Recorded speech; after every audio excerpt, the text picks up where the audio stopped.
Hello viewers, welcome to my channel online study with Bhavesh. आज की studio में हम बात करने वाले हैं कार्नो इंजन के बारे में। तो चलिए स्टार्ट करते हैं। देखिए, पिछले वीडियो में मैं बता चुका हूँ कि कार्नो इंजन की आवश्यकता में क्यों पड़ी। देखिए, आपके सादी कार्नो नामक वैज्ञानिक थे। उन्होंने क्या कहा कि हम किसी भी इंजन की दक्षता को 100% अर्थात 100% तो नहीं कर सकते, किंतु हम दक्षता को अधिक से अधिक रख सकते हैं। अधिक से अधिक क्या कर सकते हैं, रख सकते हैं। चाहे वो 90% हो सकती है, 98% हो सकती है, इतनी क्या कर सकते हैं, हम दक्षता रख सकते हैं। और ये दक्षता आप केवल कब रख पाओगे, जब मैंने जो इंजन बनाया हूं, जिस इंजन को उन्होंने क्या नाम दिया था, कार्नो इंजन नाम दिया था। यदि आप इस इंजन के नियमों का पालन करते हैं और जैसे मैंने इंजन बनाया वैसे इंजन यदि आप बनाते हैं तो आप दक्षता मेरे इंजन के बराबर कर सकते हैं। यदि मेरे इंजन की दक्षता 90% है और यदि आप मेरे इंजन की कार्यविधि के अनुरूप चलते हैं तो आपके इंजन की दक्षता कितनी हो जाएगी, 90% हो जाएगी। इसलिए इन्होंने क्या किया, इंजन प्रस्तुत किया जिसे कार्नो इंजन कहते हैं। इन्होंने प्रस्तुत केवल इसलिए किया ताकि इंजन की दक्षता को अधिक से अधिक किया जा सके। अब हम देखेंगे कि ऊष्मा इंजन की संरचना किस प्रकार थी, इसकी कार्यविधि किस प्रकार थी। देखिए, ऊष्मा इंजन में जैसे कि हम जब ऊष्मा इंजन पढ़ रहे थे तो उसमें क्या था, आपका ऊष्मा स्रोत था जिससे हम ऊष्मा देते थे। एक क्या था, आपका ऊष्मा सिंक था जो कि ऊष्मा को लेता था। एक क्या था, आपका इंजन था जो कि क्या था, एक इंजन था जो कि यहां से दी गई ऊष्मा को लेता था। कार्नो इंजन में भी यही सब कुछ है। एक आपका ऊष्मा स्रोत है, एक आपका क्या है, ऊष्मा सिंक है, और इस इंजन के स्थान पे आपका क्या है, कार्यकारी पदार्थ है। इस इंजन के स्थान पे क्या है, आपका कार्यकारी पदार्थ है। क्या है, आपका कार्यकारी पदार्थ है। और एक इसमें नई चीज ऐड हो जाती है, वो होता है आपका कुचालक पदार्थ।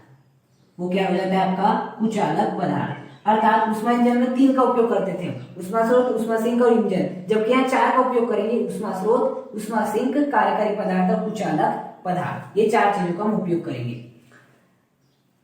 और जो आपका ऊष्मा स्रोत होगा, इसमें भी इन्होंने कंडीशन बताया कि आप जो ऊष्मा स्रोत लेंगे, आप जो ऊष्मा स्रोत लेंगे, ये यदि मैं आपको ऊष्मा स्रोत मान लूं तो आपको ऊष्मा स्रोत इस प्रकार से लेना है कि जो नीचे की जो सतह होगी वो कैसी होनी चाहिए, पूर्णतः चालक होनी चाहिए। कैसी होनी चाहिए, पूर्णतः चालक। अर्थात ये वाली जो सतह है, ये वाली जो सतह है पूर्णतः कैसी होनी चाहिए, चालक होना चाहिए। चालक होने का अर्थ है कि यहां से ऊष्मा बाहर जा सके और बाहर की ऊष्मा अंदर आ सके। और उन्होंने ये बोला लेकिन जो आजू बाजू की जो साइड है वो कैसी होनी चाहिए, रुद्धोष्ण होनी चाहिए। कैसी होनी चाहिए, कुचालक होनी चाहिए। कैसी होनी चाहिए, कुचालक। अर्थात नहीं यहां से ऊष्मा अंदर जा सकती है, नहीं बाहर जा सकती। मतलब 2 साइड ऐसे होंगे जहां से ऊष्मा अंदर बाहर आ सकती है और 2 साइड ऐसे होंगे जहां से ऊष्मा अंदर बाहर नहीं जा सकती है। अर्थात 2 सतह को उन्होंने चालक माना और 2 सतह को क्या माना, उन्होंने कुचालक माना। ये हो गया आपका ऊष्मा स्रोत। उन्होंने बोला कि आपको ऊष्मा स्रोत इस प्रकार से बनाना है अपने इंजन के लिए कि उनकी 2 सतह पूर्णतः चालक हो और अन्य 2 सतह क्या पूर्णतः कुचालक हो। अब हम बात कर लेते हैं ऊष्मा सिंक। और उन्होंने ये भी कहा कि यहाँ जो ऊष्मा होगी, मतलब कि इसकी जो ऊष्मा की कैपेसिटी होगी वो कितनी होगी, अनंत होगी। कितनी होगी, अनंत होगी। अर्थात यदि हम इसमें से कुछ ऊष्मा निकाल भी लेते हैं तो इसके तापमान में परिवर्तन ना हो। जैसे कि 2 निकाय रहते हैं आपके अलग अलग तापमान के, 50 डिग्री सेल्सियस, 30 डिग्री सेल्सियस।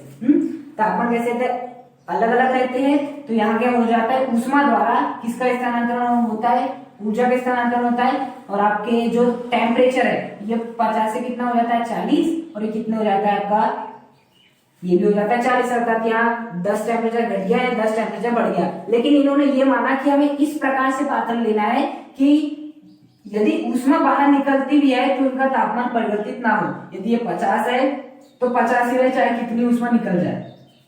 तो उन्होंने कहा कि हमें इस प्रकार का पदार्थ लेना है कि उसकी जो ऊष्मा की जो कैपेसिटी होगी वो कितनी होगी, आपकी इन्फिनिटी होगी। इन्फिनिटी होने का अर्थ है कि यदि हम इसमें से कुछ आपकी ऊष्मा निकाल भी ले तो इसका तापमान परिवर्तित ना हो। और इन्होंने इसका जो तापमान मान लिया कितना मान लिया, T1 मान लिया। अब हम बात करेंगे ऊष्मा सिंक की कि इन्होंने क्या कहा कि ऊष्मा सिंक किस प्रकार से होना चाहिए। उन्होंने कहा ऊष्मा सिंक आपका इस प्रकार से होना चाहिए कि जो ये वाला जो भाग है ये वाला जो आपका भाग है वो कैसा होना चाहिए, आपका पूर्णतः चालक होना चाहिए। अतः इन्होंने जो है आपके ऊष्मा स्रोत को ऊष्मा सिंक की तरह ही माना। ये भी क्या होना चाहिए, आपका पूर्णतः चालक होना चाहिए। ये क्या होना चाहिए, आपका पूर्णतः चालक होना चाहिए। यहाँ भी चालक ही माना गया। और ये वाला जो सतह है ये क्या होना चाहिए, आपका कुचालक होना चाहिए। ये क्या होना चाहिए, आपका कुचालक होना चाहिए। और ये कैसी होना चाहिए, ये चालक होनी चाहिए। इसका भी उन्होंने तापमान कितना माना, T2 माना, इसका T1 माना और कहा कि इसकी भी जो ऊष्मा की जो आपकी वो है वो कितनी होनी चाहिए, अनंत होनी चाहिए। अर्थात यदि मैं इसमें से कुछ ऊष्मा निकाल भी लूं तो इसका जो टेम्परेचर T2 वो बदले ना, T2 का T2 ही रहे। इस प्रकार से उन्होंने माना। तीसरा बात आती है हमारी कार्यकारी पदार्थ। कार्यकारी पदार्थ को पढ़ने से पहले हम बात कर लेते हैं आपके किसकी, कुचालक पदार्थ की। कुचालक पदार्थ उन्होंने इस प्रकार से माना कि जिसकी जितनी भी दीवारें हैं वो कैसी होगी, कुचालक होगी। जितनी भी दीवारें हैं वो कैसी होगी, आपकी कुचालक होगी। अर्थात चारों जो आपकी दीवार है वो क्या होगी, कुचालक होगी।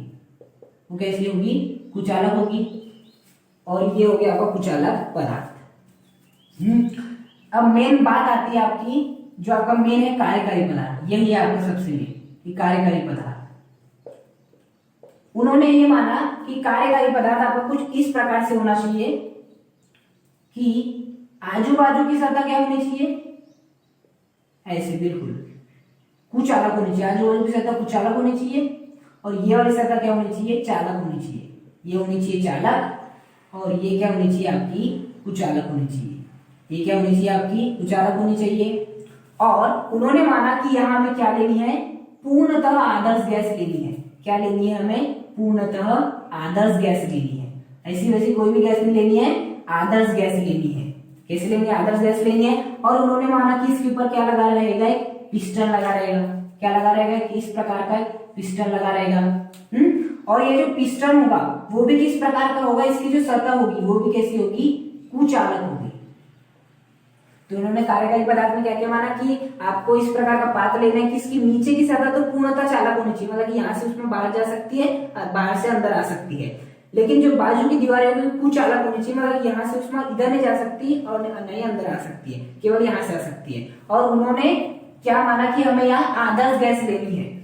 क्या लेनी है, आदर्श गैस लेनी है। और यहाँ पे पिस्टन लगाना है, इस प्रकार से लगाना कि ये भी क्या हो, पूर्णतः कुचालक हो। अतः यहाँ से भी ऊष्मा का आदान प्रदान नहीं होना चाहिए। इस प्रकार से उन्होंने माना। तो ये थी, उन्होंने चार चीज माना, ऊष्मा स्रोत, ऊष्मा सिंक, कुचालक, कुचालक पदार्थ और माना कार्यकारी पदार्थ। उन्होंने कहा यदि आप ऊष्मा स्रोत बिल्कुल इस प्रकार का ले जिसका टेम्परेचर T1 हो, आजू बाजू सतह कुचालक हो, चालक हो, ऊष्मा का मान इंफिनिटी हो, इसमें भी यदि ऐसा ही हो, इसे भी आपने पूर्णतः कुचालक लिया है, कार्यकारी पदार्थ को भी ठीक ऐसे लिया। मैंने जितने भी साधिकारों ने ये कहा कि मैंने जितनी भी चीज जैसे जैसे माना हूं, यदि आपने भी बिल्कुल वैसे माने हो तो आपको जो इंजन की दक्षता है वो भी कितनी मिलेगी, अधिकतम मिलेगी।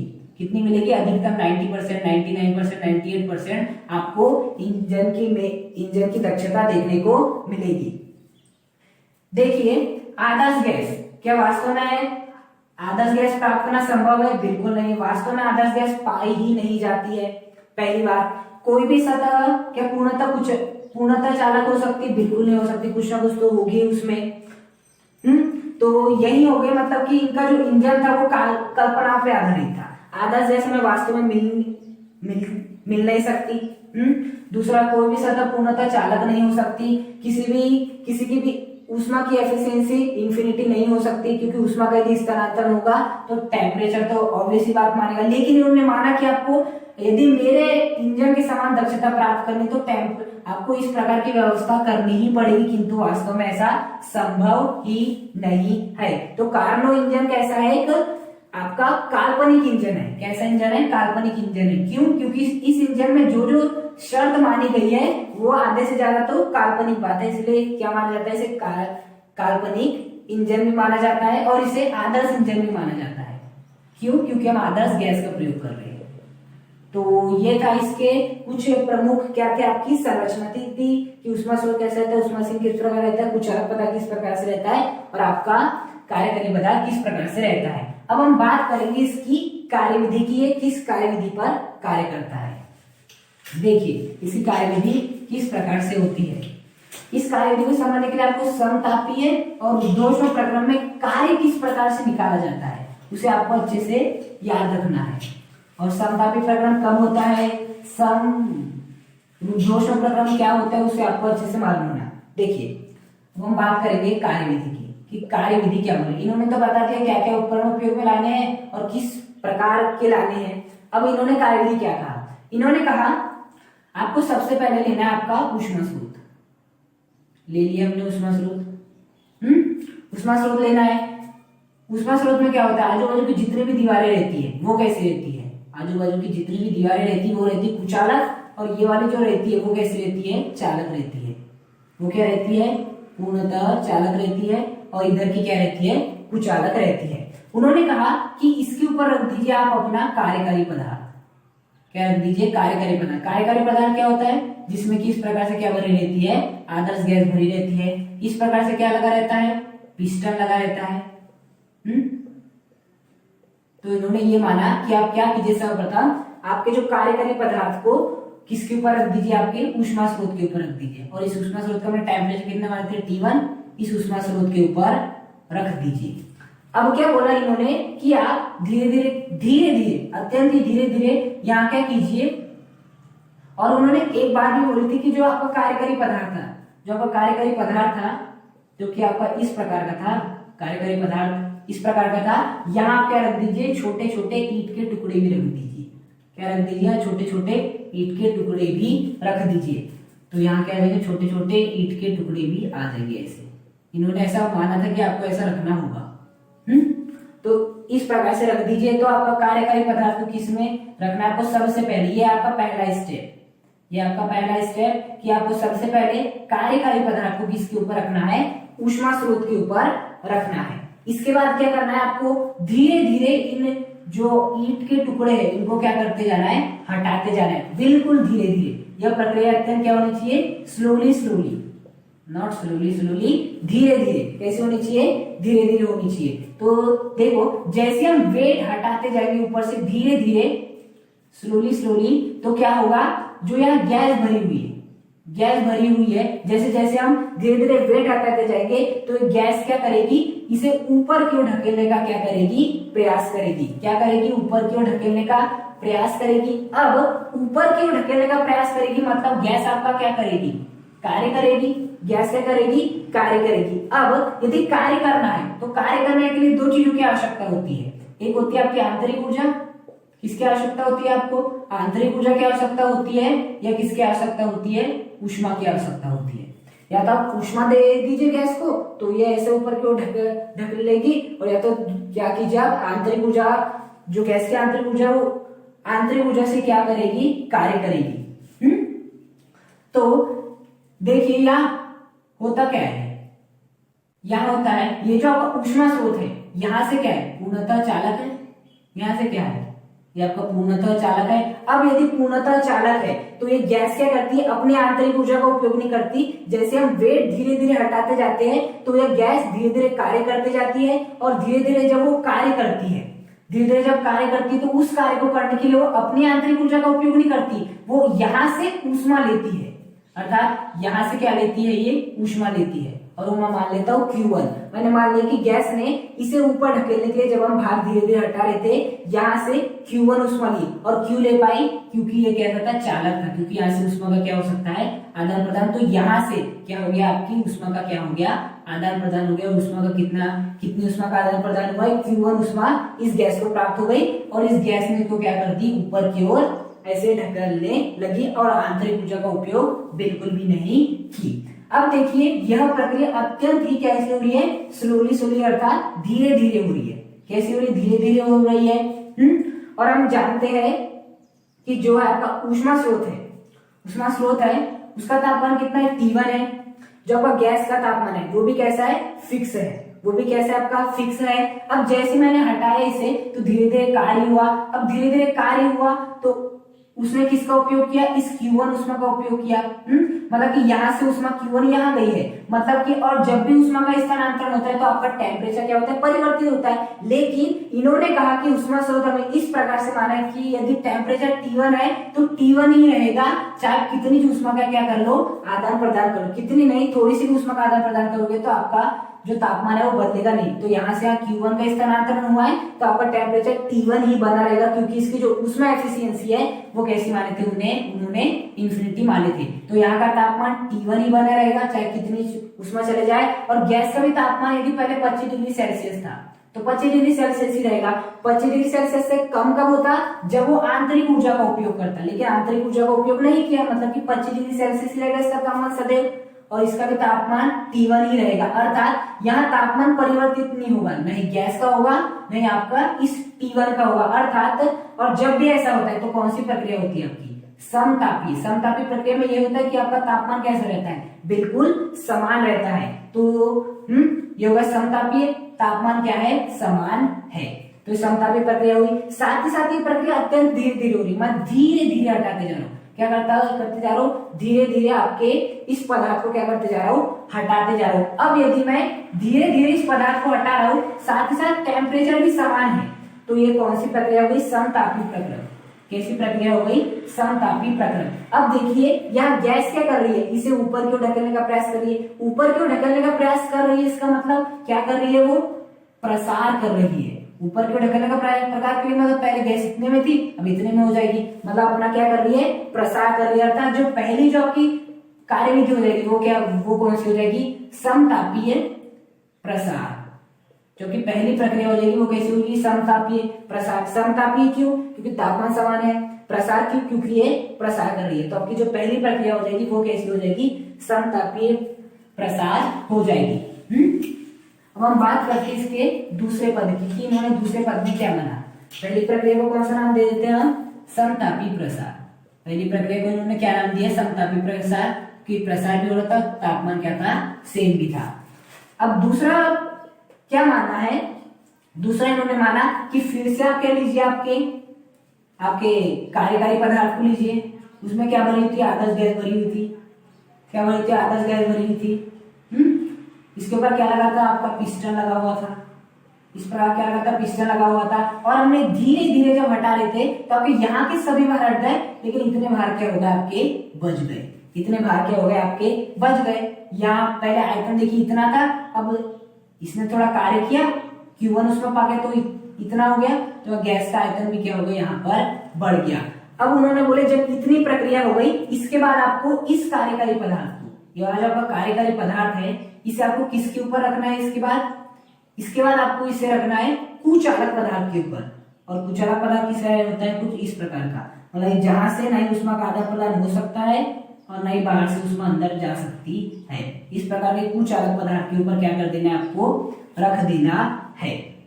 अब देखिए उन्होंने ये कहा सेकंड स्टेप में कि पहले स्टेप तो अत्यंत क्या थी, स्लोली थी, अर्थात कैसी थी, धीरे धीरे थी, नॉट गुरु रंधावा, धीरे धीरे थी। लेकिन जो दूसरी प्रक्रिया है आपको तेजी से करना है। कैसे करना है, बिल्कुल तेजी से, मतलब यहाँ हम भार धीरे धीरे हटा रहे थे, जबकि यहाँ पर आपको एकदम तेजी से हटाना है। जब हम भार को एकदम तेजी से हटाएंगे तो गैस भी क्या करेगी, तेजी से कार्य करेगी। गैस तेजी से कार्य करेगी। यहाँ तो कार्य करने के लिए यहाँ से इसे उष्मा Q1 मिल गई, लेकिन ये क्या है, आपका कुचालक पदार्थ है, और कुचालक पदार्थ में से क्या होता है, नहीं उष्मा यहाँ से यहाँ जा सकती है और नहीं यहाँ से यहाँ आ सकती है। मतलब यदि गैस को इसे ऊपर क्यों ढकेलना है, जो कि वो ढकलेगी, तो उसे कार्य करना पड़ेगा यहाँ पर। अब कार्य करना पड़ेगा तो दो ऑप्शन रहते हैं, या तो आंतरिक ऊर्जा से कीजिए या तो उष्मा कहीं से ले लीजिए। अब ये उष्मा तो यहाँ से लेने से रही, क्योंकि कुचालक पदार्थ है, तो इसे अपनी आंतरिक ऊर्जा का ही प्रयोग करना पड़ेगा। क्या करना पड़ेगा, अपनी आंतरिक ऊर्जा का प्रयोग करना पड़ेगा। तो गैस अपनी आंतरिक ऊर्जा का क्या करेगी, उपयोग करेगी, और क्या करेगी, इसे ऊपर की ओर ढकेलेगी, और इसे क्या करेगी, ऊपर की ओर ढकेलेगी। तो यह प्रक्रिया क्या करना है हमें, अत्यंत ही फास्ट करना है। ये प्रक्रिया कैसे करना है हमें, अत्यंत ही तेजी से करना है। कैसे करना है, अत्यंत ही तेजी से करना है। साथ ही साथ यहाँ देखिए क्या उष्मा का आदान प्रदान हो रहा है, बिल्कुल नहीं हो रहा था। ये कौन सी प्रक्रिया हो गई, रुद्धोष्म प्रक्रिया हो गई। अतः ये कौन सा प्रक्रम हो गया आपका, रुद्धोष्म प्रक्रम हो गया। रुद्धोष्म प्रक्रम में ऊष्मा का आदान प्रदान बिल्कुल भी नहीं होता और यह प्रक्रिया कैसी होती है, अत्यंत ही तेजी से होती है। कैसी होती है, अत्यंत ही तेजी से होती है, इसलिए कौन सा हो गया, रुद्धोष्म प्रक्रम हो गया आपका सेकेंड पद। अब देखिए इस प्रकरण में भी आपका गैस क्या कर रही है, एक प्रकार से प्रसार कर रही है, क्योंकि इसे ऊपर की ओर बल लगा रही है अपनी आंतरिक ऊर्जा का प्रयोग करके, अर्थात यहाँ भी क्या हो रहा है, प्रसार हो रहा है। यहाँ क्या हो रहा है, प्रसार हो रहा है, इसलिए इस प्रक्रिया को हम बोलते हैं रुद्धोष्म प्रसार। इस प्रक्रिया को क्या कहते हैं हम, रुद्धोष्म प्रसार। पहले हमने क्या किया, जो आपका कार्यकारी पदार्थ था उसे रखा हमने ऊष्मा स्रोत के ऊपर, इसने Q1 ऊष्मा लिया और इसे ऊपर की ओर ढकला समतापीय। सेकंड में हमने क्या रखा, इसे कुचालक पदार्थ के ऊपर रखा, ये ऊष्मा नहीं दे पाया, इसने खुद की आंतरिक ऊर्जा का प्रयोग किया इसे ऊपर की ओर ढकेलने के लिए। अब क्या हो जाएगा, देखिए इस गैस ने क्या की है, आंतरिक ऊर्जा का उपयोग की है। अब यदि आंतरिक ऊर्जा को उसने यदि उपयोग की है तो क्या होगा, इसका टेम्परेचर कम होगा। बिल्कुल, टेम्परेचर क्या होगा इसका कम। यदि आंतरिक ऊर्जा इसे बाहर से मिलती तो इसका टेम्परेचर बढ़ जाता, टेम्परेचर बढ़ जाता, किंतु इसने अपनी आंतरिक ऊर्जा का प्रयोग किया था, इसकी आंतरिक ऊर्जा कैसी हुई होगी, कम हुई होगी। आंतरिक ऊर्जा कम हुई था, टेम्परेचर भी कैसा हुआ होगा, इसका कम हुआ होगा। तो ये प्रक्रिया, ये वाली जो सेकंड स्टेप की प्रक्रिया है, ऐसा कार्बोनिंजन का सभी कार्बन ने कहा कि आपको ये प्रक्रिया तब तक करनी है जब तक कि इसका तापमान T2 ना हो जाए। क्या ना हो जाए, T2। और T2 तापमान किसका होता है, आपकी ऊष्मा सिंक का होता है। किसका तापमान होता है, ऊष्मा सिंक का तापमान होता है। तो ये होती है आपकी सेकेंड स्टेप। सेकेंड स्टेप क्या होती है, रुद्धोष्म प्रसार। जो थर्ड स्टेप है, थर्ड स्टेप क्या कहा उन्होंने कि आप फिर से पकड़िए, आप अपने इसको आप फिर से पकड़िए आपके कार्यकारी पदार्थ को। ये हो गया आपका कार्यकारी पदार्थ, कार्यकारी पदार्थ। और अब क्या कीजिए, ये हो गया आपका पिस्टन। ये क्या हो गया, आपका पिस्टन हो गया। अब देखिए यहां क्या होगा आपका, पहले बाहर रखे थे, बहुत सारे ईंट रखे थे, हमने इन्हें धीरे धीरे हटाया, फिर यहाँ तेजी से हटा दिए।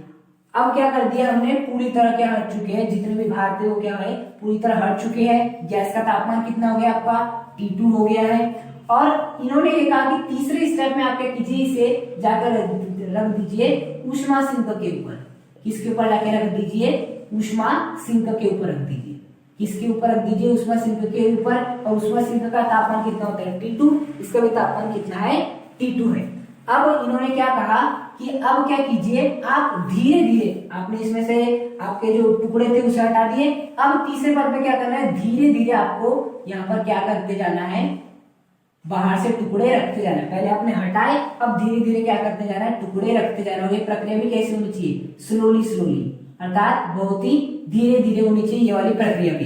अब देखिए जैसे जैसे धीरे धीरे रखते जाएंगे तो ये क्या आते जाएगा, नीचे आते जाएगा। क्या आते जाएगा, जो आपका पिस्टन है वो नीचे आते जाएगा। और पिस्टन नीचे आते जाएगा, इसका मतलब क्या होगा, गैस पर कार्य होगा। इस बार क्या होगा, आपके गैस पर कार्य होगा। पहले गैस ऊपर की ओर ढकेल रही थी, मतलब गैस ने कार्य कर रही थी यहाँ, जैसे कि ऊपर की ओर ढकेल रही थी, लेकिन यहाँ नीचे की ओर आ रहा है, मतलब कि गैस पर कार्य हो रहा है। किस पे कार्य हो रहा है, गैस पर कार्य हो रहा है। और हम सभी जानते हैं कि यदि किसी भी निकाय पर कार्य होता है तो आपकी क्या निकलती है, ऊष्मा निकलती है। क्या निकलती है, आपकी ऊष्मा निकलती है।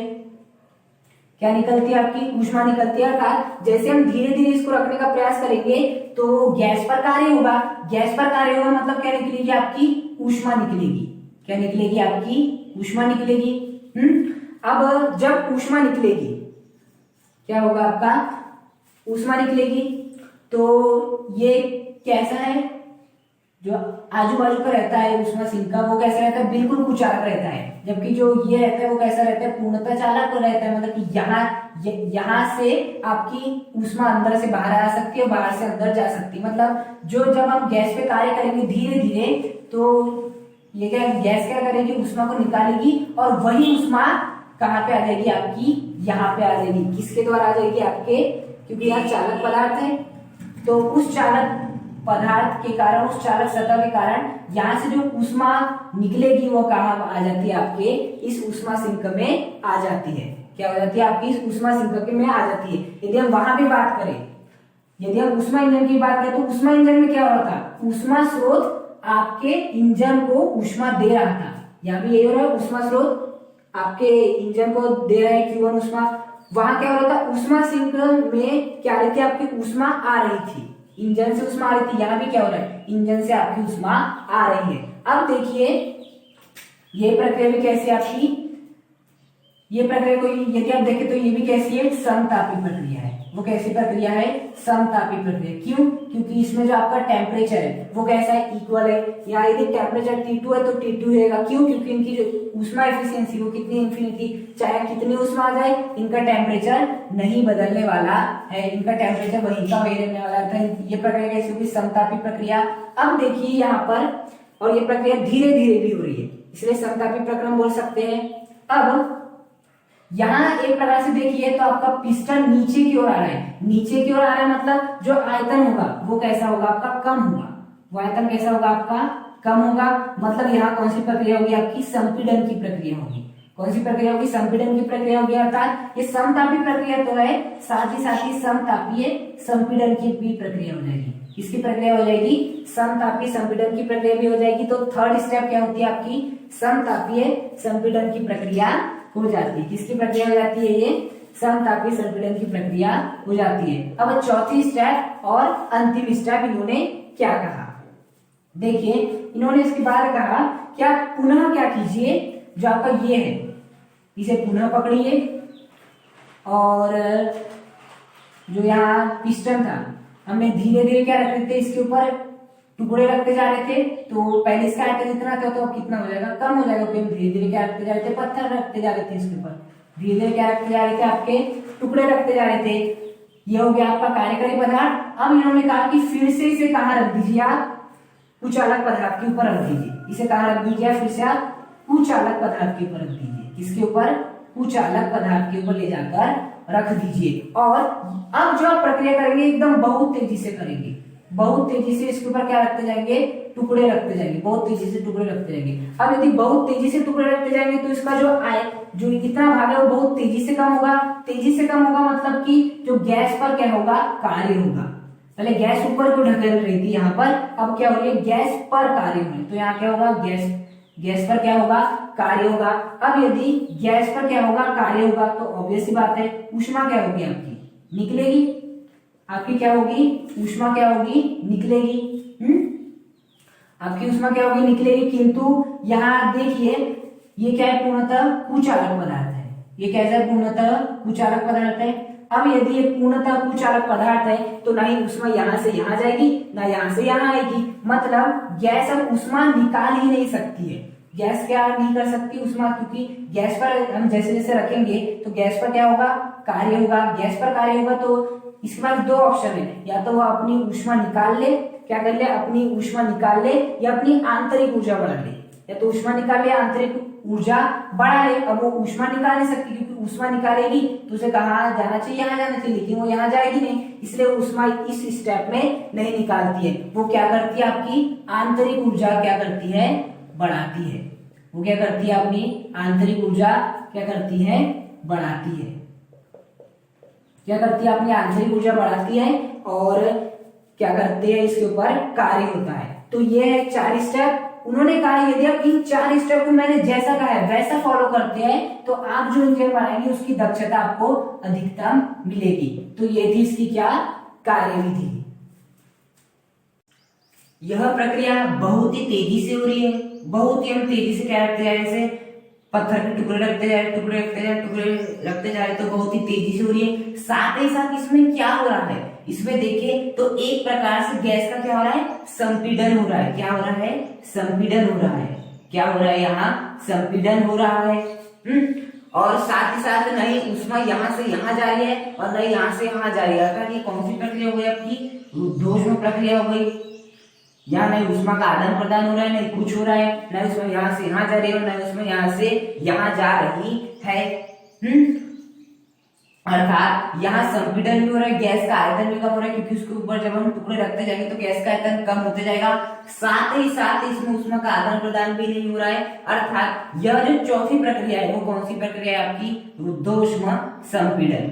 कैसी प्रक्रिया है वो आपकी, रुद्धोष्म संपीड़न प्रक्रिया है। कौन सी प्रक्रिया है, रुद्धोष्म संपीड़न। तो कार्बनिक में जो पहला आपका पद होता है वो कौन सा होता है, आपका समतापीय संपीड़न, सॉरी समतापीय प्रसार। देखिए यहाँ तापमान समान है, प्रसार भी हो रहा है। सेकंड पद क्या होता है आपका रुद्धोष्म प्रसार, क्योंकि यहाँ प्रसार तो होता है किंतु उसमें आदान प्रदान नहीं होता। तीसरा होता है आपका समतापी संपीड़न, तापमान तो समान रहता है किंतु जो आपका गैस होती है वो संपीड़ित होती है, इसलिए समतापी संपीड़न। और जो चौथी प्रक्रिया है वो होती है आपकी रुद्धोष्म संपीड़न। अब हम बात करेंगे इसके ग्राफ के बारे में कि जो चारों आपके जो टाइप है इनके ग्राफ किस प्रकार से बनते हैं। उसके बाद हम देखेंगे कि इन चारों प्रक्रिया में जो कार्य निकलता है, जो हमारा यहाँ भी कार्य निकलेगा कोई ना कोई, क्योंकि आपका समतापी प्रक्रिया यहाँ भी कार्य निकलेगा, यहाँ भी कार्य निकलेगा, यहाँ भी कार्य निकलेगा, तो कार्य कितना निकलेगा, इनका ग्राफ किस प्रकार से हमें प्राप्त होगा। साथ ही साथ हमें इसके दक्षता के बारे में भी हम आगे पढ़ेंगे। अब हम बात करने वाले हैं कार्नो इंजन में जो आपने 4 पद पढ़े हैं। पहला कौन सा पद पढ़ा है आपने, समतापीय प्रसार। पहला पद कौन सा पढ़ा है आपने, समतापी प्रसार। दूसरा पद कौन सा पढ़ा आपने, रुद्धोष्म प्रसार पढ़ा था। जब हम पहले पद में क्या हो रहा था, आपका समतापी प्रसार की घटना थी, अर्थात प्रसार भी हो रहा था, साथ साथ तापमान भी इक्वल था, तो रुद्धोष्म समतापी प्रसार। दूसरे पद में क्या हो रहा था, रुद्धोष्म प्रसार होता, प्रसार तो हो रहा था किंतु ऊष्मा का आदान प्रदान नहीं होता। क्यों, क्योंकि हमने आपके वो जो कार्यकारी पदार्थ है जिसमें आदर्श गैस भरी हुई थी उसे हमने कुचालक पदार्थ के संपर्क में रखा था। तीसरा पद क्या था आपका, समतापी समतापीय संपीड़न। कैसा था, समतापीय संपीड़न था। कौन सा पद था आपका, समतापीय संपीड़न। इसमें क्या हो जाते हैं, हम टुकड़े रखते जाते हैं, पत्थर के टुकड़े टुकड़े, जिससे कि गैस संपीड़ित होते जा रही थी किंतु तापमान कैसा था, सेम था, इसलिए इसे क्या कहते हैं, समतापी संपीड़न का कहते हैं। और जो चौथा था वो क्या था आपका, रुद्धोष्म संपीड़न था। क्या था आपका, रुद्धोष्म संपीड़न था। नेक्स्ट, पिछली स्लाइड में हम ये पढ़ चुके हैं। अब हम बात कर लेते हैं इन चारों ग्राफ के बारे में, किस प्रकार से प्राप्त होगा इन चारों का पीवी ग्राफ, या इसे कार्नो इंजन का ग्राफ भी कहते हैं। तो ये अत्यंत महत्वपूर्ण है, जो कि एग्जाम में कभी पूछा भी जाता है। ये हो गया आपका y एक्सिस, ये हो गया आपका x एक्सिस। यहां पर ले लेते हैं हम आपका v, और y एक्सिस में ले लेते हैं हम आपका p ले लेते हैं। क्या ले लेते हैं, आपका p ले लेते हैं। अब हमें कार्नो इंजन में जो चारों जो पद है इनके लिए ग्राफ खींचना है, पीवी ग्राफ। तो देखिए हम किस प्रकार से खींचेंगे। पहला है समतापी प्रसार। आप सभी जानते हैं समतापी प्रसार एक प्रकार का कौन सा प्रक्रम है, समतापी प्रक्रम है। और समतापी प्रक्रम का ग्राफ इस प्रकार से प्राप्त होता है। बिल्कुल, समतापी प्रक्रम का पीवी ग्राफ इस प्रकार से प्राप्त होता है, तो समतापी प्रसार का ग्राफ भी इस प्रकार से आपको प्राप्त हो जाएगा। देखिए इस प्रकार से क्या हो जाएगा, प्राप्त हो जाएगा। ओके, हम मान लेते हैं कि प्रारंभिक अवस्था में जो आपकी आदर्श गैस थी उसका जो दाब था P1 था, जो आयतन था V1 था, और जो तापमान था वो कितना था, T1 था। तो तापमान कितना था, T1 था। अब ये कौन सी प्रक्रिया आपकी, समतापीय प्रसार, समतापी प्रक्रम। और समतापी प्रक्रम में तापमान सेम रहता है, अर्थात ये T1 है तो ये भी कितना रहेगा, T1 ही रहेगा, चाहे आपके दाब बदल जाए। देखिए दाब बदल गए, P1 से P2, V1 से V2, लेकिन तापमान नहीं बदला, T1 से T1 ही रहा, क्योंकि ये समतापी प्रसार का ग्राफ है। इसके बाद आपका आ जाता है रुद्धोष्म प्रसार। देखिए रुद्धोष्म प्रकार एक तरह से कौन सी घटना है, रुद्धोष्म प्रक्रम की घटना है। और हम सभी जानते हैं रुद्धोष्म प्रक्रम की घटना में क्या होता है, आपका कुछ इस प्रकार से होता है। ये इस प्रकार का आपको ग्राफ प्राप्त होता है, एकदम स्टीप, इस प्रकार क्या प्राप्त होता है, आपको ग्राफ प्राप्त होता है। तो हम रुद्धोष्म प्रसार जब ग्राफ बनाएंगे तो इस प्रकार का क्या बनाएंगे, ग्राफ बनाएंगे। ये किसका है ग्राफ, रुद्धोष्म प्रसार का है। रुद्धोष्म प्रसार में आपका तापमान भी बदलता है, साथ ही साथ दाब भी बदलता है, आयतन भी बदलता है, बस क्या चीज नहीं बदलती, आपका जो Q रहता है उसमें परिवर्तन नहीं होता है। तो यहाँ P2 से कितना हो जाएगा आपका P3, V2 से कितना हो जाएगा V3, और T1 से कितना हो जाएगा T2, क्योंकि कौन सी घटना है, रुद्धोष्म प्रसार की घटना, इसलिए दाब, ताप और आयतन तीनों बदलेंगे। इसके बाद आता है आपका समतापी संपीड़न। हम सभी जानते हैं समतापी का ग्राफ किस प्रकार से प्राप्त होता है, आपको इस प्रकार से प्राप्त होता है। मतलब कि आपको ग्राफ कुछ इस प्रकार से प्राप्त होगा। देखिए इस प्रकार से प्राप्त होता है हमारा समतापी का ग्राफ, तो इस प्रकार से क्या हो जाएगा, हमारा प्राप्त हो जाएगा। ओके, इस प्रकार से प्राप्त हो जाएगा। अब देखिए कौन सी प्रक्रिया, समतापी संपीड़न की प्रक्रिया। अब मैंने इसे क्या किया हूं, इस प्रकार से खींचा हो, बिल्कुल इस प्रकार से क्या किया मैंने, खींचा हो। और ये कौन सी प्रक्रिया है, समतापी संपीड़न। और समतापी प्रक्रम में टेम्परेचर क्या रहता है, इक्वल रहता है। अर्थात यहाँ टेम्परेचर T2 है तो यहाँ भी कितना होगा, T2 होगा, चाहे आपका ये V3 से V4 हो जाए और P3 से P4 क्यों ना हो जाए। क्यों, क्योंकि समतापी संपीड़न का ग्राफ है जो कि इस प्रकार से प्राप्त होता है। समतापी में तापमान इक्वल रहता है, यहाँ T2 है तो यहाँ भी कितना होगा, T2 होगा। P3 से P4 हो गया दाब और V3 से V4 हो गया आपका दाब। अब इसके बाद क्या हुआ, रुद्धोष्म संपीड़न। रुद्धोष्म संपीड़न का ग्राफ किस प्रकार से होता है, इस प्रकार से। तो रुद्धोष्म संपीड़न का ग्राफ हो जाएगा आपका इस प्रकार से, ये इस प्रकार से क्या बन जाएगा आपका, रुद्धोष्म संपीड़न का ग्राफ बन जाएगा। और हमारा रुद्धोष्म संपीड़न में क्या क्या होता है, आपका तापमान भी बदलता है, दाब भी बदलता है, आयतन भी बदलता है। तो देखिए P4 से P1 दाब भी बदल गया, V4 से P1 आपका आयतन बदल गया, T2 से T1 आपका तापमान भी बदल गया। तो ये है आपका ग्राफ। इस ग्राफ में हमने कुछ नहीं किया है, बस समतापी है तो टेम्परेचर को हमने इक्वल रखते गए। रुद्धोष्म आ गया तो हमने तीनों को बदल दिए। आपका फिर से समतापी आ गया तो तापमान T2 था तो T2 ही रखे, और फिर रुद्धोष्म आ गया तो दाब और ताप और आयतन हमने तीनों को बदले हैं। बस यदि समतापी आ गया तो आपको तापमान सेम टू सेम रखना है, बाकी हर चीज को बदलते रहना है। P1 से P2, P2 से P3, P3 से P4, V1 से V2, V2 से V3, V3 से V4। लेकिन तापमान T1 से T1 है क्योंकि समतापी है, T2 यहाँ T1 से T2 रहा क्योंकि रुद्धोष्म था, यहाँ T2 से T2 रहा क्योंकि रुद्धोष्म था, जब ये समतापी था, जबकि T2 से T1 में क्योंकि ये रुद्धोष्म था। बस हमने कुछ नहीं किया, इस ग्राफ बनाने के लिए दाब, आयतन और ताप को लिए हैं। तो ये होता है आपका कार्नोइंजन का अभिष्ट ग्राफ। अब देखिए आपके जो कार्नो इंजन में है वो 4 पद रहते हैं, एक समतापी प्रसार, एक रुद्धोष्म प्रसार, एक समतापी संपीड़न और एक रुद्धोष्म संपीड़न। और आप सभी जानते हैं समतापी प्रसार एक प्रकार से समतापी प्रक्रम है, रुद्धोष्म प्रसार एक प्रकार से आपका रुद्धोष्म प्रक्रम है। इसी प्रकार समतापी संपीड़न भी समतापी है प्रक्रम है, रुद्धोष्म संपीड़न भी रुद्धोष्म प्रक्रम है।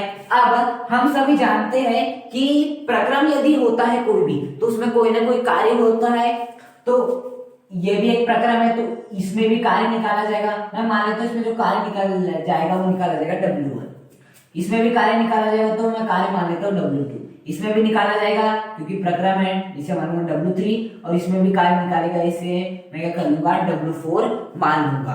तो हम सर्वप्रथम क्या करेंगे, समतापी प्रसार में कार्य निकालेंगे। देखिए W1 अर्थात W1 का मतलब क्या है, समतापी प्रसार में कार्य। यदि मुझे समतापी प्रक्रम में कार्य निकालना हो तो उसका एक फॉर्मूला होता है बड़ा ही सुंदर सा, वो क्या होता है आपका nRT log V2/V1। यदि आपको नहीं मालूम कि किस प्रकार से होता है तो ऊपर आई बटन का लिंक आ रहा है, वहां जाकर आप देख सकते हैं कि यदि कोई भी समतापी प्रक्रम होता है, चाहे प्रसार हो संपीड़न हो, तो उसमें कार्य निकालना है तो इस फॉर्मूले का उपयोग करना रहता है। जहां T क्या रहता है, तापमान, जहां V2 क्या रहता है, अंतिम आयतन, और V1 क्या रहता है, प्रारंभिक आयतन रहता है, और N अर्थात मोल। अब देखिए इस W के स्थान पे क्या है, W1 है। क्यों, क्योंकि मैं समतापी प्रसार में कार्य निकाल रहा हूं, तो W1 बराबर किसका हो जाएगा, N, जैसा का वैसा है तो नियत है, R ये भी सार्वत्रिक नियतांक है, T। अब T क्या है, यहां गौर से देखिए कितना है आपका T, T1 है, और यहां भी कितना है, T1 है, यहाँ पे T1 है क्योंकि समतापी प्रसार की प्रक्रिया ये वाली है, और इस समतापी प्रसार में आपका जो टेम्परेचर है वो कितना है, आपका T1 है। तो हम इस T के स्थान पे क्या लिखेंगे, आपका T1 लिखेंगे, इस T के स्थान पे क्या लिखेंगे, हम आपका T1 लिखेंगे, लॉग। अब बताइए इस प्रक्रिया में, केवल इस प्रक्रिया में अंतिम आयतन क्या है, V2, और प्रारंभिक आयतन क्या है, V1। देखिए पहले आयतन V1 था, फिर जैसी प्रक्रिया आगे बढ़ी तो आयतन V2 हो गया, मतलब अंतिम आयतन V2 और प्रारंभिक आयतन V1। तो अंतिम आयतन आता है ऊपर लिख दिए, और प्रारंभिक आता है आयतन आता है नीचे, वो भी हमने लिख दिए। तो ये हो जाएगा समतापी प्रसार में किया गया कार्य। क्या हो जाएगा, समतापी प्रसार में किया गया कार्य। अब हम बात करेंगे W2 की, किसकी बात करेंगे, W2। W2 का अर्थ क्या है? ऊर्ध्वश्म प्रसार में किया गया कार्य। अब यदि ऊर्ध्वश्म संपीड़न, यदि मैं ऊर्ध्वश्म संपीड़न की बात करूं, किसकी बात करूं? ऊर्ध्वश्म संपीड़न की या ऊर्ध्वश्म प्रक्रम की बात करूं। ऊर्ध्वश्म संपीड़न या ऊर्ध्वश्म प्रक्रम या ऊर्ध्वश्म प्रसार की बात करूं तो कार्य यदि आपको निकालना है किसी भी ऊर्ध्वश्म प्रक्रिया में तो आपको इस फॉर्मूले का उपयोग करना रहता है, NR divide by 1 minus gamma T1 minus T2। इस फॉर्मूले का क्या करना रहता है? आपको उपयोग करना रहता है NR 1 minus gamma T1 minus T2। इस फॉर्मूले का क्या करना रहता है? उपयोग करना रहता है। जहां जो आपका T1 होता है वो क्या होता है? आपका अंतिम आयतन। जहां T1 क्या होता है? आपका अंतिम आयतन होता है। जो आपका T2 रहता है वो क्या रहता है? आपका सॉरी आयतन नहीं, तापमान। क्या होता है? ये तापमान। और जहां ये रहता है T2 रहता है वो क्या रहता है? प्रारंभिक तापमान। T2 क्या रहता है? आपका प्रारंभिक तापमान। R सार्वत्रिक नियतांक, गामा क्या होता है? दोनों विशिष्ट ऊष्माओं की निष्पत्ति। अब हमें ये ऊर्ध्वश्म प्रक्रम की घटना है। ऊर्ध्वश्म प्रक्रम में कौन सा है? ऊर्ध्वश्म प्रसार की घटना है और उसमें हमें कार्य निकालना है तो इस फॉर्मूले का क्या करना? उपयोग करना होगा। तो W2 बराबर कितना हो जाएगा? NR, ये कांस्टेंट है, सदैव नियत रहेंगे। 1 माइनस गामा, ये भी जैसा का वैसा। अब देखिए T1 माइनस T2 अर्थात अंतिम तापमान माइनस प्रारंभिक तापमान। अब देखिए ऊर्ध्वश्म प्रसार की घटना कौन सी है? ये वाली है। अब इस घटना में देखिए जो आपका अंतिम आयतन है, जो आपका अंतिम तापमान है वो कितना है? T2 है और प्रारंभिक तापमान क्यों है? क्या है? T1 है। अब वो हमने कैसे पहचाने? देखिए पहले तापमान T1 था, बाद में जैसे प्रक्रिया हुई तो क्या हो गया? T2 हो गया, मतलब अंतिम हो गया T2, प्रारंभिक हो गया T1। तो T1 का अर्थ क्या होता है? आपका अंतिम आयतन। तो आपका अंतिम आयतन कितना है?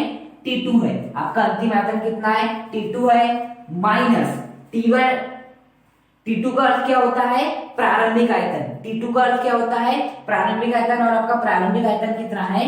T1 है। और प्रारंभिक आयतन कितना है? आपका T1 है। तो इसका फॉर्मूला होता है अंतिम तापमान माइनस प्रारंभिक तापमान। तो देखिए आपका अंतिम तापमान क्या था? T2 और प्रारंभिक तापमान क्या था? आपका T1 था। तो मैंने जो W2 था वो क्या निकाल लिया? आपका जो आपका W2 था उसकी वैल्यू कितनी निकाली? W2 बराबर NR upon 1 minus gamma T2 minus T1।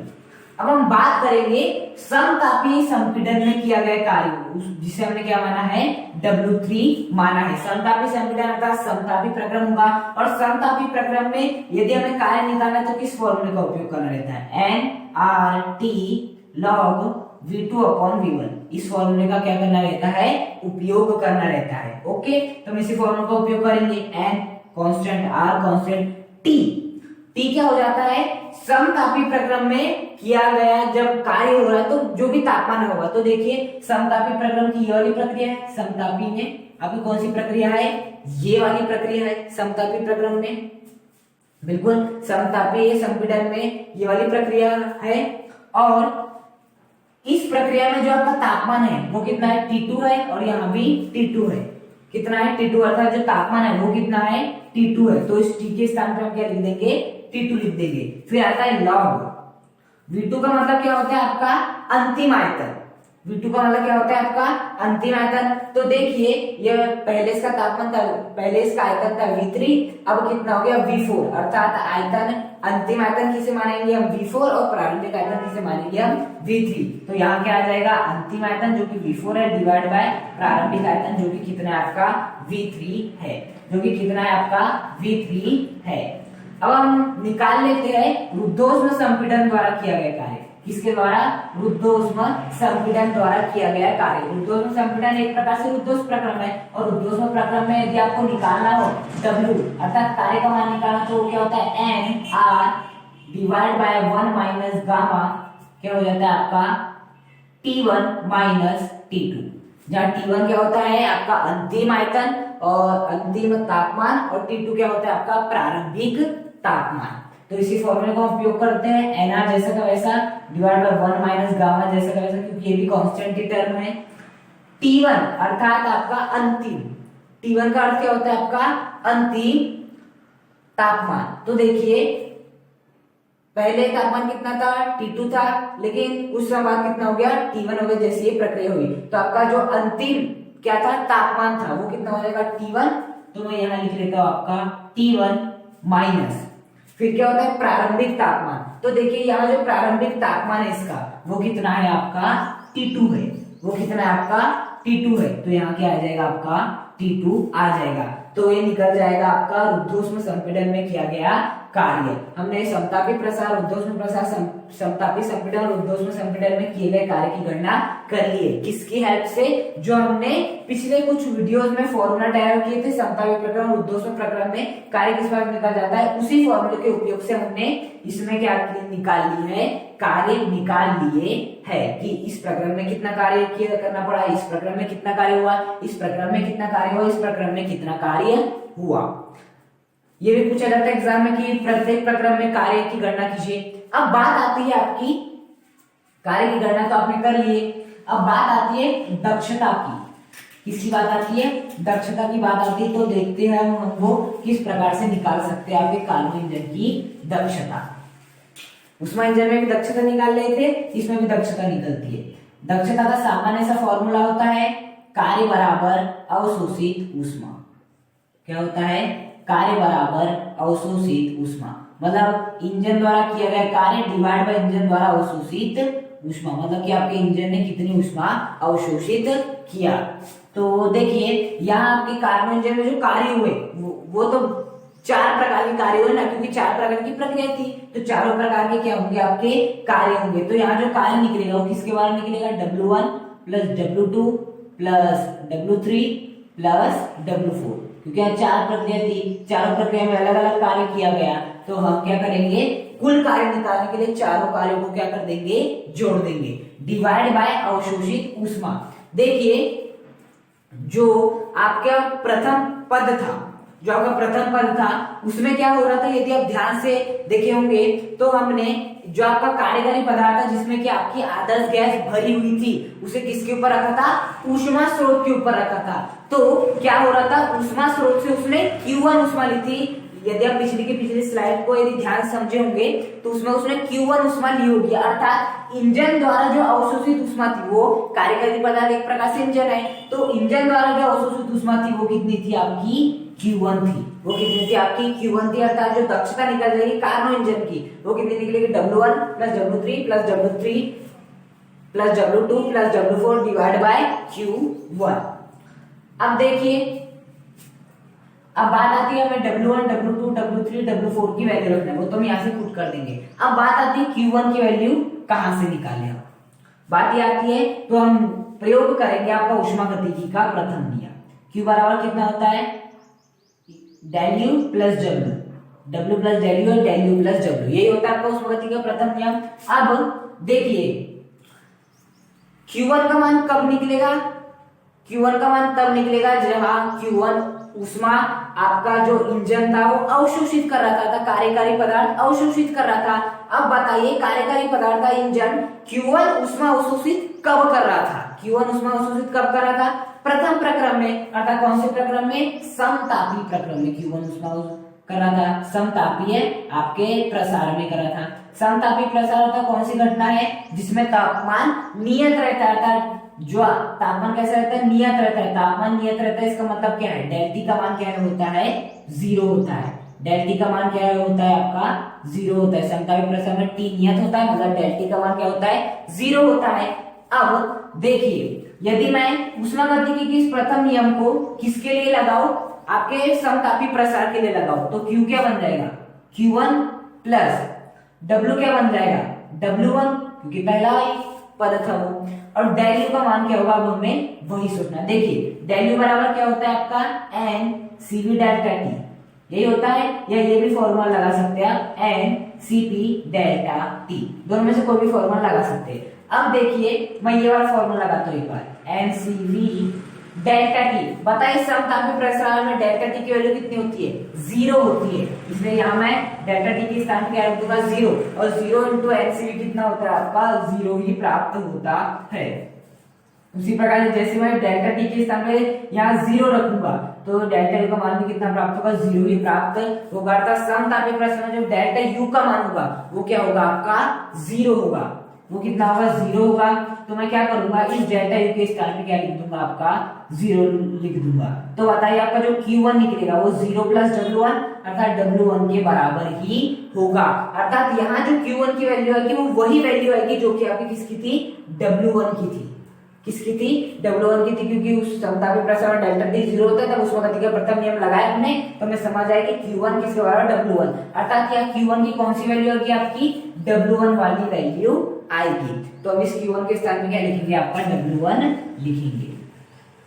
देखिए पहले तो इस Q1 के स्थान में हम क्या लिख सकते हैं, W1। W1 क्या है आपका, nRT1 log V2 upon V1, यही आपका।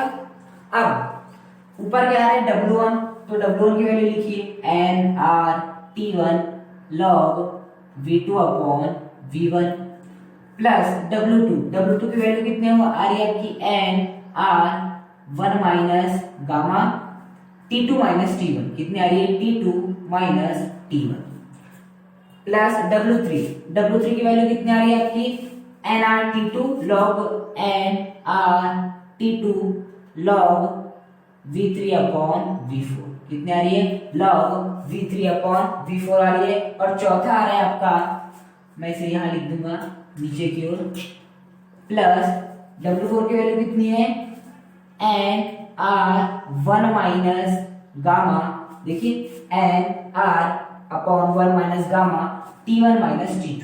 हमने कुछ नहीं किए हैं, हमने केवल मान रखे आपके W1, W3, W2 plus W4 और सबको क्या कर दिए है, जोड़ दिए। देखिए W1 plus W2 plus W3 plus W4 divide by Q1 कितना था आपका, W1 के बराबर था, W1 कितना है आपका, nRT1 log V2 upon V1, ये हो जाएगा log V2 अपॉन V1। अब बात आती है इसे सॉल्व करने की। हम जैसे इसे सॉल्व कर लेंगे तो हमें क्या प्राप्त हो जाएगी, दक्षता प्राप्त हो जाएगी। क्या प्राप्त हो जाएगी, दक्षता प्राप्त हो जाएगी। अब जरा यहाँ गौर कीजिए, कुछ कट रहा है क्या, देखिए मैं क्या कर सकता हूं, यहां से मैं T1, ये तो आपका T1 है, ये क्या आपका T2 है, तो मैं यहां से क्या ले सकता हूं, माइनस कॉमन ले सकता हूं। क्या ले सकता हूं, माइनस कॉमन ले सकता हूं। देखिए जैसे मैं माइनस कॉमन लूंगा तो किस प्रकार की स्थिति बन जाएगी, nRT1 log V2 upon V1 जैसा का वैसा। मैं इस टर्म को पहले लिख देता हूं, आपकी इस टर्म को nRT2 log V3 upon V4, फिर मैं लिख देता हूं इस टर्म को nR1 माइनस गामा और यह हो जाएगा आपका T2 माइनस T1। अब देखिए मैं इस T1 माइनस T2 से माइनस कॉमन ले लेता हूं। क्या ले लेता हूं, माइनस कॉमन, तो क्या हो जाएगा nR1 minus gamma. T1 minus T2 से मैंने ले लिया माइनस कॉमन, अर्थात माइनस को बाहर ले लिया, अंदर क्या बन जाएगा, T2 माइनस T1 बन जाएगा। अंदर क्या बचेगा, T2 माइनस T1, क्योंकि यदि मैं इस माइनस का गुणा अंदर कराऊं तो माइनस का T2 और ये प्लस का T1 जैसे का वैसा हो जाएगा। अर्थात मैंने इन दोनों से क्या ले लिया, माइनस कॉमन ले लिया। अब देखिए क्या होगा, यहाँ मैंने माइनस कॉमन लिया, इसका अर्थ क्या होगा कि ये जो आपका ये था आपका प्लस, ये आपका माइनस, तो कितना हो जाएगा, ये प्लस माइनस माइनस ही हो जाएगा। कितना हो जाएगा, प्लस माइनस माइनस ही हो जाएगा। अर्थात जैसे मैंने यहाँ से माइनस कॉमन लिया तो ये माइनस बाहर निकला और माइनस प्लस हो गया आपका माइनस, तो यहाँ आपका माइनस आ गया प्लस के स्थान पर, हो गया nR1 minus gamma T2 minus T1।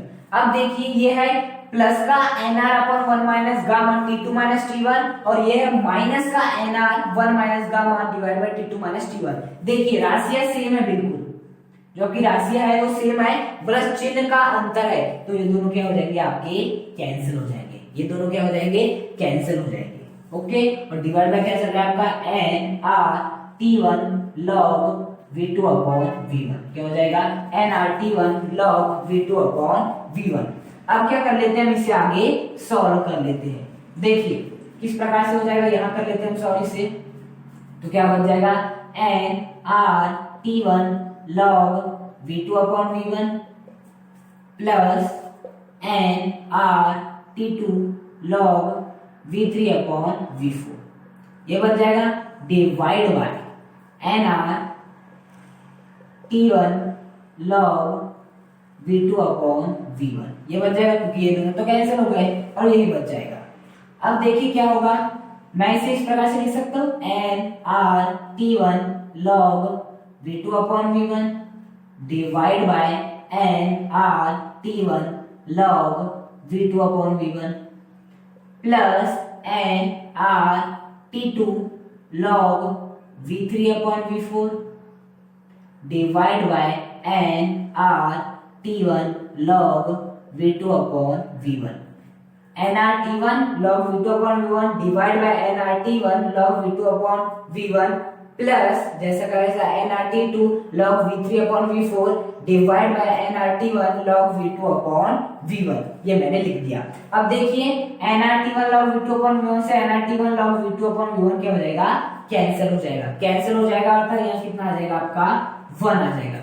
वहां कितना आ जाएगा 1 आ जाएगा। यहाँ ये दिए, अब यहाँ 1 क्यों ना है, क्योंकि हम इसका भाग नहीं लगा रहे थे, क्या कर रहे थे, जोड़ रहे थे। हम यहाँ क्या लगा रहे हैं, भाग लगा रहे हैं, तो ये भी 1 तो 1 अपॉन 1 कितना हो जाएगा आपका 1 हो गया। कितना हो गया 1 हो गया, जबकि हम प्लस माइनस कर रहे थे, जबकि हम भाग दे रहे, इसलिए यहाँ 1 बचेगा और यहाँ कितना बचेगा 0 बचेगा।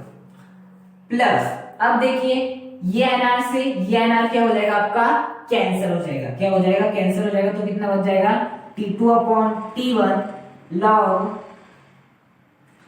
V3 upon V4 divide by log V2 upon V1। यही बच जाएगा आपका। NR से NR cancel, T2 upon T1 जैसा का वैसा, T2 अपॉन T1 जैसा का वैसा log V3 upon V4 divide by log V2 upon V1। देखिए अब हम क्या करेंगे, आपका जो कार्बोनियम के लिए पीवी ग्राफ मिला था वो हमें किस प्रकार से मिला था, यदि हम देखें तो आपको इस प्रकार से मिला था आपको पीवी ग्राफ। यहाँ था आपका P और यहाँ क्या था आपका V था और इस प्रकार से मिला था।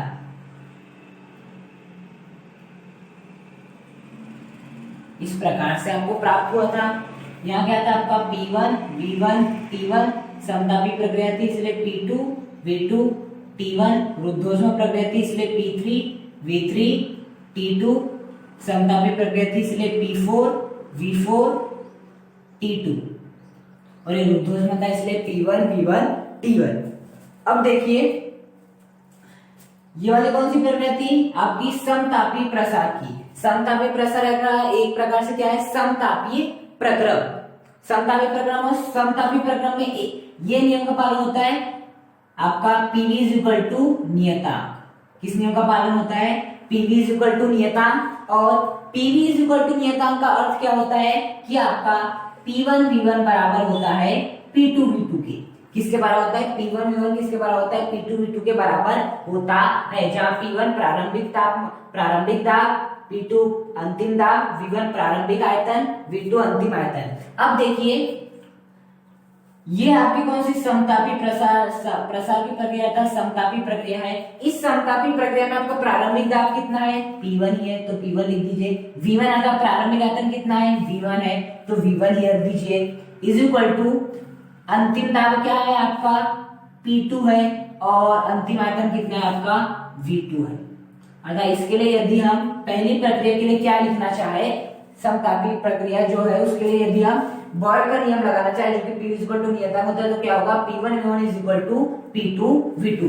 अब देखिए ये कौन सी प्रक्रिया थी आपकी, रुद्धोष्म प्रक्रम की क्रिया थी। कौन सी प्रक्रिया थी, रुद्धोष्म प्रक्रम की क्रिया थी, रुद्धोष्म प्रसार। और रुद्धोष्म प्रसार में किस नियम का पालन होता है, PV gamma is equal to नियतांक। इस नियम का पालन होता है PV gamma is equal to नियतांक। इसे हम इस प्रकार से लिख सकते हैं P1 V1 gamma is equal to P2 V2 gamma.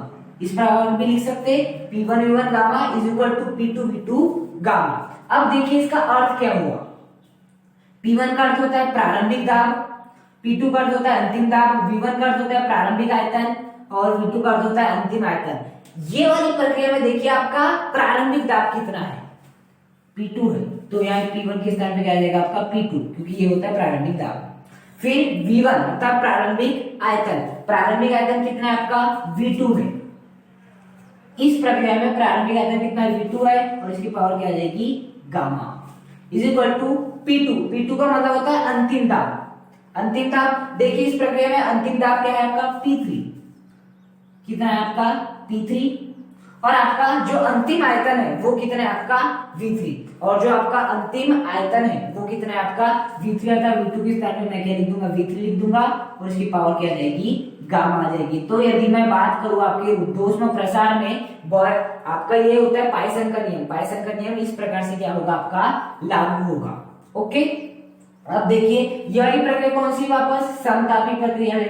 समतापी है, हालांकि संपीड़न की प्रक्रिया लेकिन है तो समतापी प्रक्रिया। समतापी प्रक्रिया में किस नियम का पालन होता है PV = नियतांक अर्थात P1 V1 = P2 V2 इस नियम का पालन होता है। अब देखिए P1 अर्थात प्रारंभिक दाब। तो बताइए इस प्रक्रिया में प्रारंभिक दाब क्या है आपका P3। प्रारंभिक दाब कितना है आपका P3 तो लिख दीजिए P3। V1 का अर्थ होता है प्रारंभिक आयतन। प्रारंभिक आयतन कितना है इसका V3। हम केवल इसकी प्रक्रिया की बात कर रहे हैं। ओके, P2 क्या होता है अंतिम दाब। बताइए इस प्रक्रिया में अंतिम दाब कितना है आपका P4 है तो P4 जैसा का वैसा। जो आपका अंतिम आयतन V2 का अर्थ होता है अंतिम आयतन, तो इस प्रक्रिया में अंतिम आयतन क्या है आपका V4 है तो V4 भी क्या हो जाएगा जैसा का वैसा हो जाएगा। तो ये हो जाएगा आपका समतापीय आपका संपीड़न में बॉयल का नियम।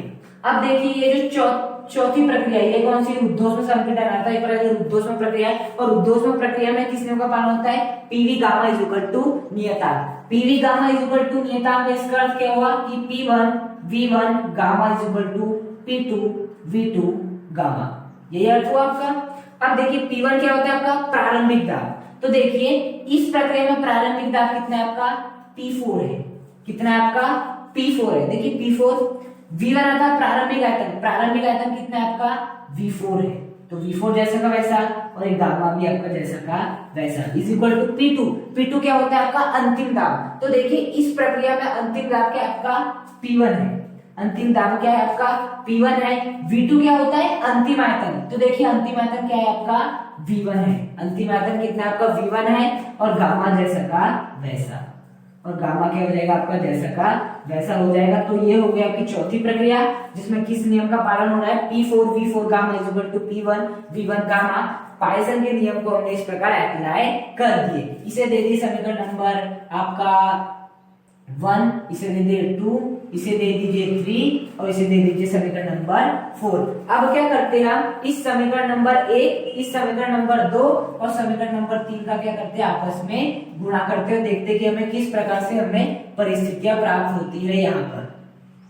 ओके, तो हम वही देखेंगे किस प्रकार से हमें परिस्थितियां प्राप्त होती है। देखिए हम समीकरण नंबर 1 समीकरण नंबर 2 समीकरण नंबर 3 समीकरण नंबर 4 का क्या कर रहे हैं गुणा कर रहे हैं 1 × 2 × 3 × 4।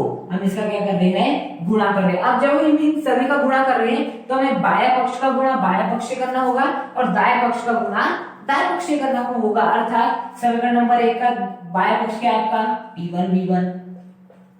समीकरण नंबर 2 का बाह्य पक्ष क्या है आपका P2 V2 गामा।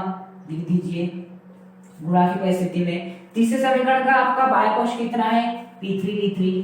कितना है आपका P3 V3 लिख दीजिए गुणा के रूप में। और चौथे समीकरण नंबर का आपका बाह्य पक्ष क्या है P4 V4 गामा। यही आपका हमने समीकरण नंबर 1 2 3 4 के जितने भी बाह्य पक्ष में थे उन सब का क्या कर दिए गुणा कर दिए। अब करेंगे हम दाह्य पक्ष का गुणा अर्थात इसका इससे गुणा इसका इससे गुणा इसका इससे गुणा। क्या हो जाएगा आपका P2 V2। देखिए P2 V2 गुणा P3 V3 gamma P3 V3 की पावर गामा। फिर P4 V4 तो लिख दीजिए P4 V4 जैसा का वैसा और चौथे में क्या लिख देंगे P1 V1 gamma P1 V1 gamma. हमने समीकरण नंबर 1 2 3 4 के दाह्य पक्ष में जो जो भी राशि थी उन सबका क्या कर दिए गुणा कर दीजिए। अब देखिए गुणा करने से हमने प्राप्त किया वो अब हम वही जानने का प्रयास करेंगे। देखिए क्या हो जाएगा आपका यहाँ का P1 V1 है बिल्कुल यहाँ पर P1 V1 है साथ ही साथ यहाँ क्या है आपका P1 है। केवल कितना है P1 है तो इस P1 से ये P1 क्या हो जाएगा आपका कैंसिल हो जाएगा।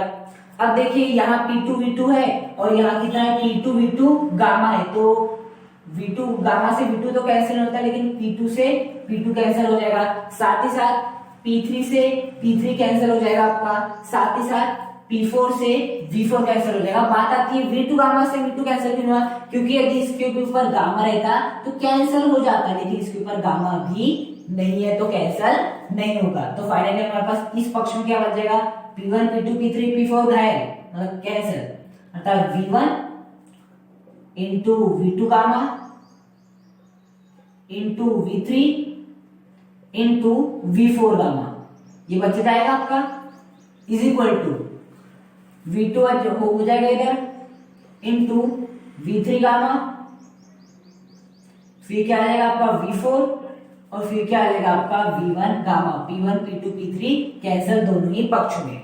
अब देखिए V2 है तो इसको इस V2 के साथ ला लीजिए, V1 है तो इसे इस V1 के साथ ला लीजिए, V3 है तो इसे V3 के साथ ले जा लीजिए और इस V4 को इस V4 के साथ ले जा लीजिए। देखिए यहां मैं क्या करता हूं, V2 है, V2 जो गामा है आपका उसे मैं इधर ही रखता हूं आपका V2 गामा को, और इसके अपॉन में क्या ले लेता हूं आपका ये वाला V2 ला लेता हूं। अब ये कौन सा है, गुणा की स्थिति में, इस साइड में जाएगा तो क्या आ जाएगा, भाग की स्थिति में आ जाएगा। ओके, अब देखिए इधर V4 गामा है, V4 गामा है तो मैं क्या करूंगा, V4 गामा जैसा का वैसा, V4 गामा जैसा का वैसा हो जाएगा।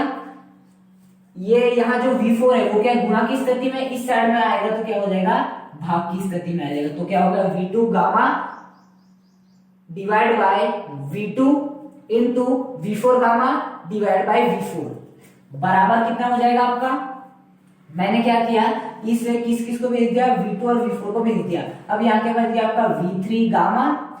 अब मैं क्या करूंगा, इस V3 को इस साइड में भेजूंगा, ये भी गुणा की परिस्थिति में इस साइड में आ जाए तो क्या आ जाएगा, भाग की परिस्थिति में आ जाएगा। तो क्या हो जाएगा V3 गामा और इसके डिवाइड में आपका V3। अब देखिए क्या हो जाएगा उसके बाद, अब मैं क्या करूंगा, ये आपका V1 गामा बचा है तो V1 गामा जैसा का वैसा। अब देखिए V1 गामा, यहां से मैं जो आपका V1 है गुणा की स्थिति में इस साइड में आएगा तो भाग की स्थिति में हो जाएगा, तो यहाँ क्या आ जाएगा आपका V1 आ जाएगा। यहाँ कितना आ जाएगा आपका V1 आ जाएगा। ओके, यहाँ कितना आ जाएगा आपका V1 आ जाएगा। अब क्या करूंगा मैं, जरा ध्यान से देखिए, V2 गामा अपॉन V2, यहाँ इसकी वैल्यू कुछ नहीं, अर्थात क्या है 1 है, और यदि कोई भी राशि आपकी ऊपर जाती है तो क्या हो जाती है, a माइनस 1 हो जाती है। क्या हो जाती है, a माइनस 1 हो जाती है। अर्थात जब V2 की पावर 1 ऊपर जाएगी तो क्या बन जाएगी, V2 की पावर माइनस 1, तो क्या हो जाएगा आपका V2 गामा जैसा का वैसा इंटू V2 की पावर माइनस 1। इसी प्रकार से यहाँ भी हो जाएगा आपका V4 gamma divide by V4 की पावर माइनस 1, इसकी पावर बनती ऊपर जाएगी तो V4 minus 1 is equal to V3 gamma जैसा का वैसा। और हम क्या कर रहे हैं, इस V3 की पावर कितनी 1 है, इससे ऊपर ले जाएंगे तो क्या हो जाएगा, V3 की पावर माइनस 1 हो जाएगा। क्या हो जाएगा, V3 की पावर माइनस 1 हो जाएगा। इसके बाद देखिए क्या हो जाएगा, V1 गामा जैसा का वैसा लिख दीजिए V1 गामा। इसके बाद क्या है, V1 की पावर 1 है, ऊपर जाएगी तो क्या बन जाएगी, V1 की पावर माइनस 1 बन जाएगी। V1 की पावर कितनी बन जाएगी, माइनस 1 बन जाएगी। अब देखिए आपके आधार क्या है, समान है, घातें क्या होती है, जुड़ती है, तो क्या हो जाएगा V2 गामा प्लस माइनस 1, आधार समान है तो घातें जुड़ जाएगी, गामा प्लस माइनस 1। इस प्रकार से आधार समान है, घातें जुड़ जाएगी, V4 गामा प्लस माइनस 1, आधार समान है, घातें जुड़ जाएगी, इज इक्वल टू आधार समान है, घातें जुड़ जाएगी। V1 आधार समान है, घातें क्या हो जाएगी, परस्पर जुड़ जाएगी। अब देखिए प्लस माइनस कितना होता है आपका, माइनस होता है तो मैं इसे माइनस का 1 लिख सकता हूँ। प्लस माइनस कितना होता है आपका, माइनस होता है तो माइनस का 1 लिख सकता हूँ।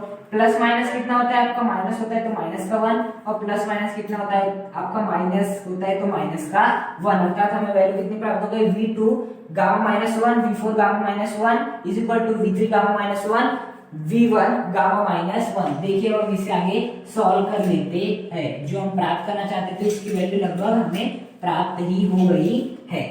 अब देखिए इसे हम इस प्रकार से लिख सकता हूं मैं, V2 into V4 gamma minus 1 है कि नहीं। V2 के पावर गामा माइनस 1 है, V4 के पावर गामा माइनस 1 है। इसका मतलब क्या हो गया कि V2 और V4 की पावर कितनी है, गामा माइनस 1 है। इसी प्रकार यहाँ क्या हो जाएगा, V3 की पावर गामा माइनस 1 है, V1 की पावर गामा माइनस है। इसका मतलब हो जाएगा V3 इंटू V1 की पावर कितनी आ जाएगी आपकी, गामा माइनस 1 आ जाएगी।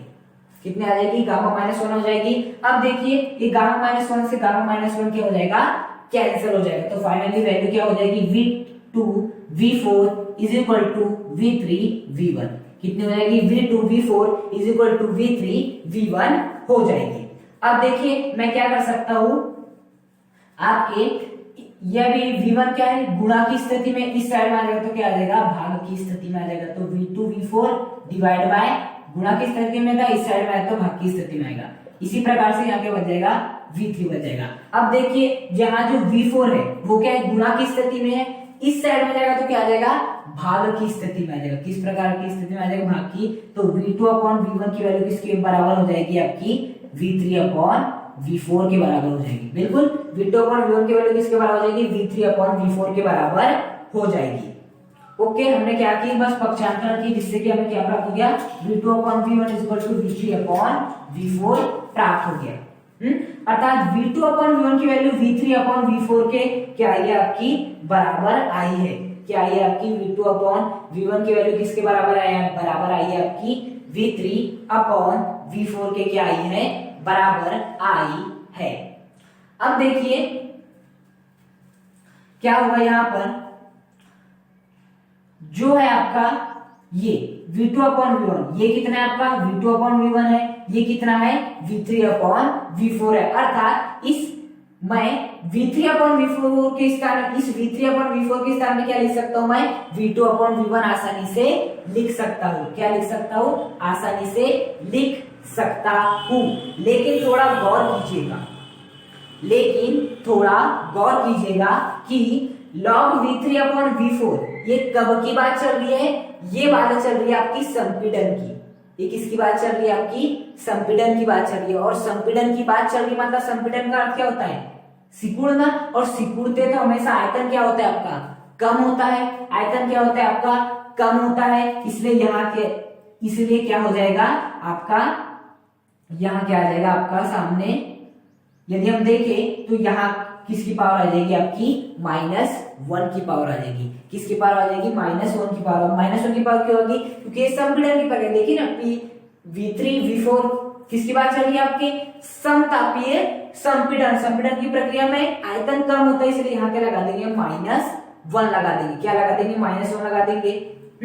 और देखिए V2 अपॉन V1 ये कौन सी है, V2 V1 ये कौन सी है, आपके प्रसार की है। प्रसार में तो मान बढ़ता है, धनात्मक ही प्राप्त होगा, इसलिए इस पर किसकी पावर आ जाएगी आपकी, 1 की पावर आ जाएगी। इसलिए इस पर किसकी पावर आ जाएगी आपकी, 1 की पावर आ जाएगी। अर्थात V2 अपॉन V1 की वैल्यू V3 अपॉन V4 के बराबर। लेकिन हमें क्या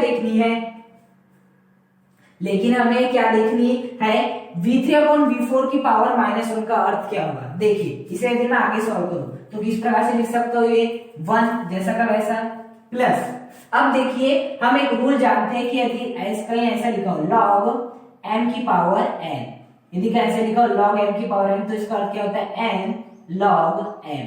कितना होता है, n log m। उसी प्रकार log m की पावर n बराबर -1, तो -1 क्या आ जाएगा, सामने आ जाएगा।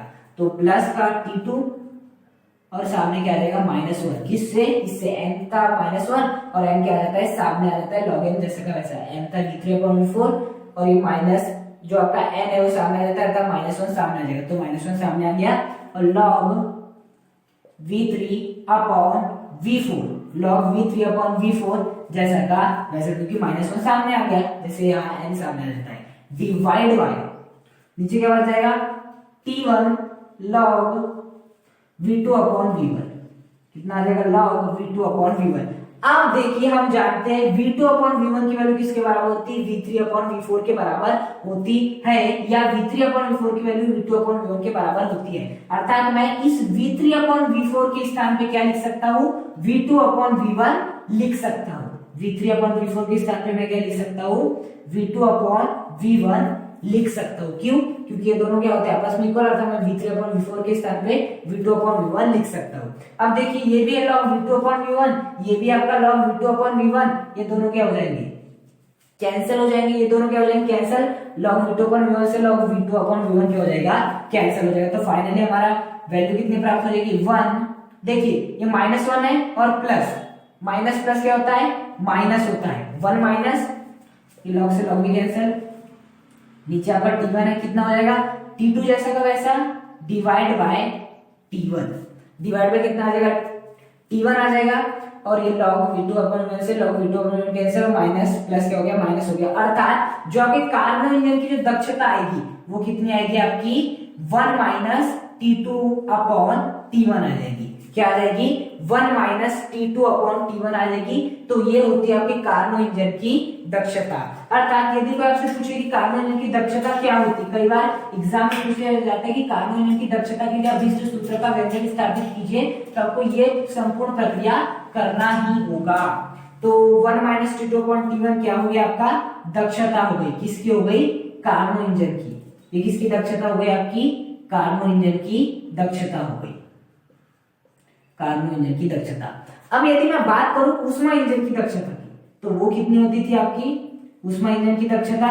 यदि हम गौर से देखें, यदि आपको याद हो, तो ऊष्मा इंजन की जो दक्षता होती है वो कितनी होती है आपकी? 1 माइनस Q2/Q1। कितनी होती है? 1 माइनस Q2/Q1। कितनी होती है उसकी? 1 माइनस Q2/Q1। जबकि जो आपकी कार्नो इंजन की दक्षता होती है वो कितनी होती है आपकी? 1 माइनस T2/T1। देखिए जो आपका उस कार्नो इंजन की दक्षता, ये भी एक प्रकार से दक्षता है, जो आपकी ऊष्मा इंजन की दक्षता, ये भी एक प्रकार से दक्षता है। अर्थात मैं इसको इसके बराबर रख सकता हूं, बिल्कुल। तो मैं रख देता हूं 1 minus T2/T1 is equal to 1 minus Q2/Q1। और मैंने कैसे किया? क्योंकि ये भी दक्षता है, ये भी दक्षता है, मतलब दोनों दक्षता, मतलब दोनों को हम एक दूसरे बराबर रख सकते हैं। ये 1 से ये 1 कैंसिल, ये माइनस से ये माइनस कैंसिल, क्या बन जाएगा?